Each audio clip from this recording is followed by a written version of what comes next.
युवकांच्या गळ्यातून ताईत युद्ध ऐकून असणारे आमचे आदरणीय दादा सुजातदादा आंबेडकर यांचं देगलूर शहरात जोरदार टाळ्यांच्या गजरात स्वागत करावे।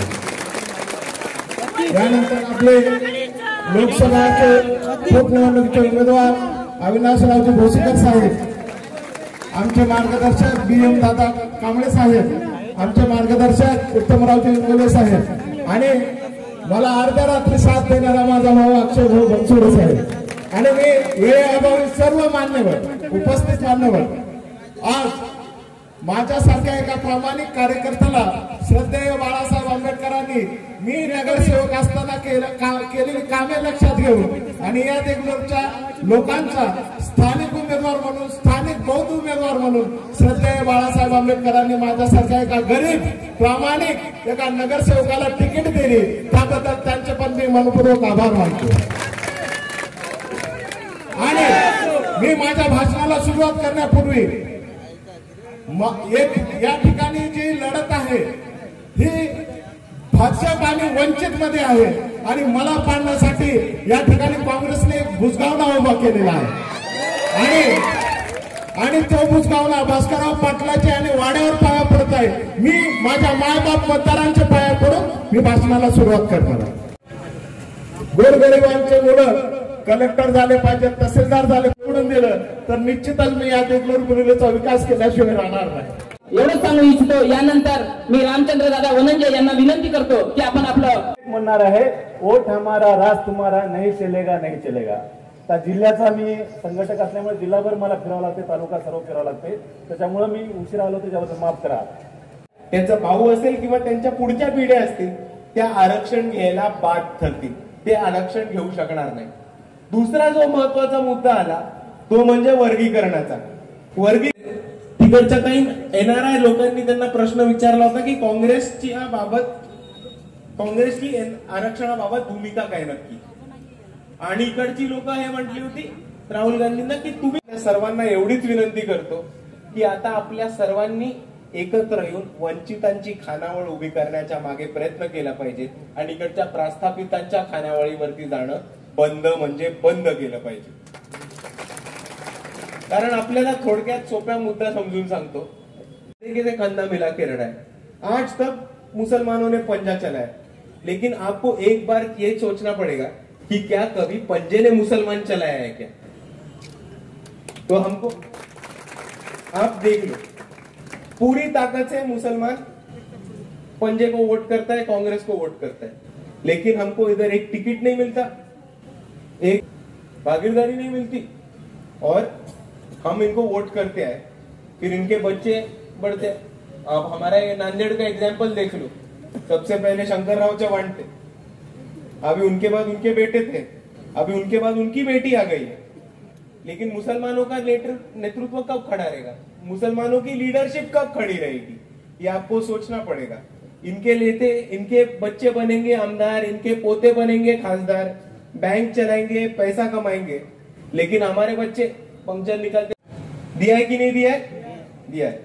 दूसरी तरफ आप देखो, नांदेड़ साउथ से कौन खड़ा है कांग्रेस से? मोहन अंबरडे और उनके बड़े भैया संतू कंबरडे, वो बीजेपी से नांदेड़ के लोकसभा के लिए खड़े। मतलब एक ही घर से नांदेड़ का कांग्रेस भी चल रहा है और भाजपा भी चल रहा है। तो अब बोलो बी टीम कौन? कांग्रेस। और इसीलिए मैं आप सभी से इतना ही गुजारिश कर रहा हूं कि अभी ये बी टीम कांग्रेस के चक्कर में ना अड़के और हमारी खुद की पार्टी वंचित बहुजन आघाड़ी को ज्यादा से ज्यादा वोटों से जिताए।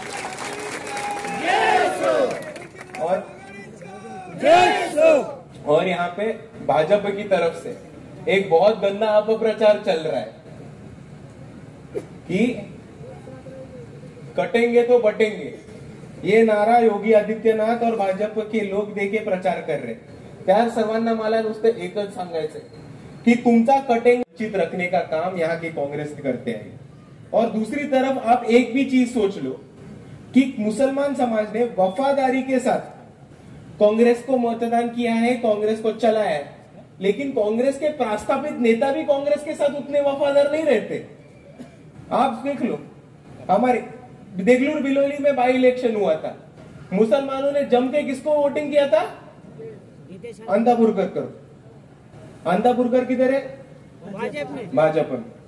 2019 में थोड़े से वंचित बहुजन आघाड़ी की सीट कांग्रेस की वजह से रहेगी। पूरे मुसलमानों ने ताकत से अशोकराव चव्हाण को वोट किया। अशोकराव चव्हाण किधर है? भाजपा में।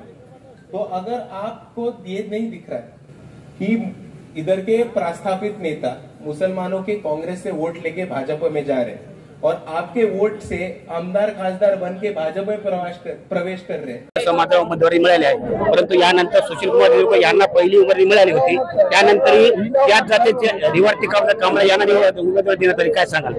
काँग्रेसनं जिथे जिथे जमेल तिथे तिथे बौद्धांना किंवा वंचितांना पाडायचंय. त्यांना स्वतःहून एका बौद्धांची पहिली उमेदवारी डिक्लेअर करता सहज आली असती, पण ती त्यांनी केली नाही. आणि वंचित बहुजन आघाडीकडनं एक स्ट्रॉंग बौद्ध उमेदवार आला म्हणून त्यांच्या विरुद्ध पोटजातीचं राजकारण करून काँग्रेस इकडे जातीपातीचं राजकारण करून इकडच्या वंचितांना पाळायचा प्रयत्न करते. सर, अपनी जो लड़ाई है असल में है किसके साथ? हमारी लड़ाई जो है वो है बीजेपी के साथ, क्योंकि कांग्रेस बीजेपी को मैनेज हो चुकी है देगलूर बिलोली में. मी सरळ सरळ मानतो की अविनाशदादा भोसीकरांना जी मतं मिळाली होती ती खूप चांगली मतं मिळाली होती. तुम्ही तुमची एकदा माहिती तपासून घ्या. तुमच्या चॅनलच्या व्ह्यूज पेक्षा तर बरीच जास्ती मतं त्यांना मिळाली होती. पण दुसऱ्या बाजूला आपण एक गोष्ट समजून घेऊ की काँग्रेसचा एक खोटा प्रचार ह्याला आम्ही बळी पडलो होतो, तो संविधान आणि लोकशाही वाचवण्याचा. आणि या लोकसभेला जेव्हा यांना कळतंय की काँग्रेसचा उमेदवार आणि भाजपचा उमेदवार हे भाऊ भाऊ आहेत आणि इकडची काँग्रेस हे अशोक चव्हाणच अजूनही भाजपमधनं चालवत आहेत, तेव्हा लोकांना स्पष्ट होतं आणि लोक अविनाशदादांना भरघोस मताने निवडून देतील. जाहीरनामा असं म्हणतो, ते समानपत्र आपण सर्वांनी वाचावं. काय आहे आणि एकूणच येणाऱ्या दिवसामध्ये वंचित बहुजन आघाडी आणि बाळासाहेबांच्या पेजवरती न्यूज बुलेटिन चालतात, मेडिकल बुलेटिन चालतात, ते तुम्ही वाचून घ्या.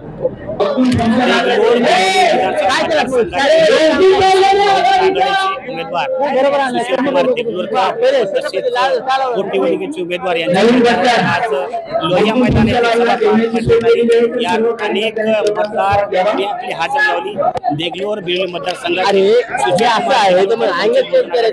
यांच्या प्रचारात मोठ्या प्रमाणे एक जाहीर सभाचा यात अनेक मतदार हजार